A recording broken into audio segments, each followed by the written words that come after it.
कोटा से मीनाक्षी जिंदल नमोस्तुन विधि करते प्रश्न पूछ रही हैं। आजकल के लड़के लड़कियों के साथ टाइम पास करते हैं, झूठा प्यार जता करके दिल तोड़ देते हैं, क्या इसका समाधान है? ऐसा दोनों पक्षों में है। तो जब आपको ये बात समझ में आ रही है तो औरों को भी समझाएं और अपने लक्ष्य पर अक्ष रखें। जो आपका टारगेट है लाइफ में उस पर जाएं, बाहर की चीज़ों से अट्रैक्ट ना हो। गलती उसकी नहीं है, गलती आपकी भी है। एक ने धोखा दिया है, एक ने धोखा खाया है। तो धोखा खाया क्यों है? क्योंकि आपने सही व्यक्ति का चयन नहीं किया। अगर आप सही व्यक्ति का चयन करते तो आपके साथ ऐसा नहीं होता। इसलिए अपन अपने जिस लक्ष्य को लेकर के आगे बढ़ रहे हैं उस लक्ष्य पर ध्यान देंगे तो ज़्यादा श्रेष्ठ रहेगा। अब आपको इस बात की शिक्षा मिल चुकी है तो आगे सतर्क रहें।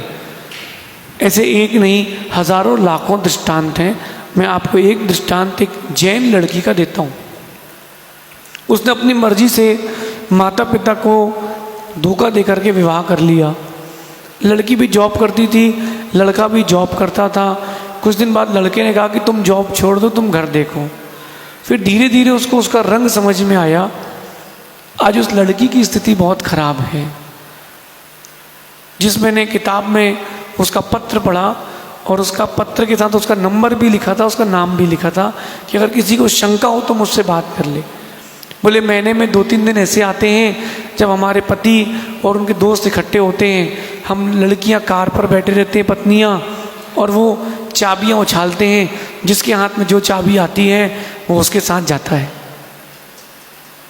और हम कुछ नहीं कह पाते, किससे भी कहीं भी किससे, क्योंकि अब माता पिता से तो टूट चुके हैं। ऐसे एक नहीं हजारों लाखों केस भारत की भूमि पर हैं। समझें, संभलें, सारे निर्णय अपनी जिंदगी के खुद ले लें। शादी माता पिता की मर्जी से ही करें तो ही आप सुखी रह पाएंगे, समाज में आप कुछ कह पाएंगे। और रही बात ये प्रीति प्रेम की और धोखेबाजी की, इन सब चीज़ों से दूर रहें। अपने लक्ष्य पर अक्ष रखें। जो हो चुका है उसको छोड़ करके आगे बढ़ें। उसके पीछे भागने से दुख मिलेगा। अपने आप को प्रूव करें, अपनी स्किल बढ़ाएं और अपने टारगेट पर रहें। बाकी शिक्षा मिल चुकी है, आगे सतर्क रहें। ऐसा आगे भी होता रहेगा क्योंकि ये परिणति पंचम काल के जीवों की है।